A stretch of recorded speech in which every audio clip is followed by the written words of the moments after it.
So in storytelling, usually they don't let you tell stories that are about someone else, but it's my show, so fuck it. When my dad was in the 8th grade, he went to a Catholic school, and it was a very different time. So it was a time when all Catholic schools were run by priests and nuns, and they had like terrifying absolute power. So yeah, if you said anything they didn't like, which included rolling your eyes, they would have you stand in the corner and they would be able to hit you. That was just a thing that they could do on a Tuesday, because what the hell? Literally, apparently. Anyways, so just keep that in mind. This is the time that my dad was living in. The priest was very unimpressed that he was having to work in an area that was, he believed, beneath him.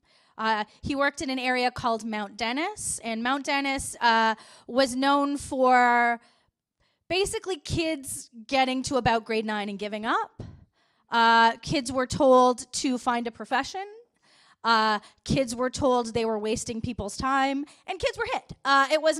This was a man who, to his own mind, and by to his own mind, I mean he said it regularly, he had gone to university to become a better man. He had given his life to God, and then he had been sent here. So it's a Wednesday, and he is presenting, and by presenting I mean lecturing at the boys about a new story. It was a short story that they were going to start, and it was by a man named Hugh Garner. Now, at the time, Hugh Garner was known as kind of a chronicler of Toronto and kind of the seedier side of Toronto. He worked in Corktown, or lived in Corktown, very working class, and he would write about what happened in his area and stories of regular people. So probably the priest was already pretty excited about that. And they were reading a story, and it was called A Trip for Mrs. Townsend, I believe. And it was about an old lady, and she would, sorry, spoiler alert, she would go on a train every day, and she would talk to people. And then you realize at the end of the story that she's not going on the train to go to anywhere. She's going because she's a lonely old woman, and she wants to connect to someone. It's a beautiful story to everyone else but that priest, who said, with all the knowledge of a man who has chosen to never be near women ever, that what it was about is that basically, like, women are silly and they make all these ridiculous choices, and it was kind of about futility. My dad put up his hand, and he said, actually, I think it's about a lonely old woman who wants to connect to someone. And the priest said, son, I've gone to university. I think I know a little bit about what stories are about. And so my dad, with all the rage of someone in the 8th grade, so imagine all the rage you've ever felt and like multiply it by 10, just sat there in that because he couldn't do anything, because he was powerless. Not only did the priest have like a ruler in his desk, but he had absolute power. He could just, like, his parents would believe the priest, the school would believe the priest. There was nothing he could do. Or was there? Because the thing about Hugh Garner is he lived in Toronto. And the thing about this time in Toronto is there were phone books everywhere. So my dad and his friends spent the weekend plotting. And on the Monday, after school, they went to a local phone booth when those still existed, and they put in a nickel when that was still a thing, and they called H. Garner. Now, they were pretty sure it wasn't going to be the real Hugh Garner, and this was just going to be the first. They would figure it out. It would be a grand adventure.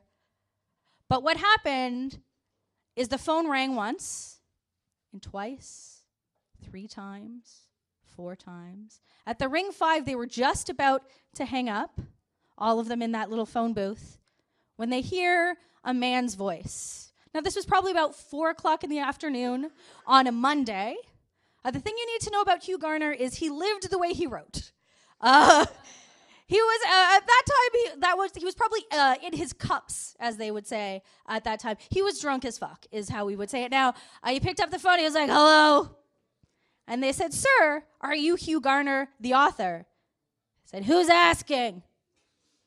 I said, "We go to the local Catholic school, and we were studying your story, and the priest told us, and they went through the whole story, and Hugh Garner listened." And there was an audible pause, and it sounded about like he probably lit a cigarette and he poured himself another of whatever rot gut wine he was drinking. And he said, "You tell that priest he's full of shit." And he hung up. And my dad and his friends, in a kind of ability to hold back that I will never possess in my life, waited till Wednesday for English class to come around again. And my dad quietly put up his hand. And he said, "Father, I was wondering if you could bring up that story again. I had some thoughts." And the priest went, "Ugh. Boys, I know what it's about. We talked about, I'm from I went to university, etc., etc., etc." And my dad said, it's funny. We talked to Hugh Garner. And he said, "You're full of shit." And the priest went bright red and also went to his drawer and grabbed the ruler. And God only knows how long it took before the marks were off my dad's hands. But apparently the smirk lasted about as long. And my dad, despite the fact that he was one of the kids that was told to find the world of work, and he did for quite a long time, years later was the first person in his family to go to university. And he saved the money to make sure I could go to university too. And he got out of Mount Dennis. And you know what, priest? You're still full of shit.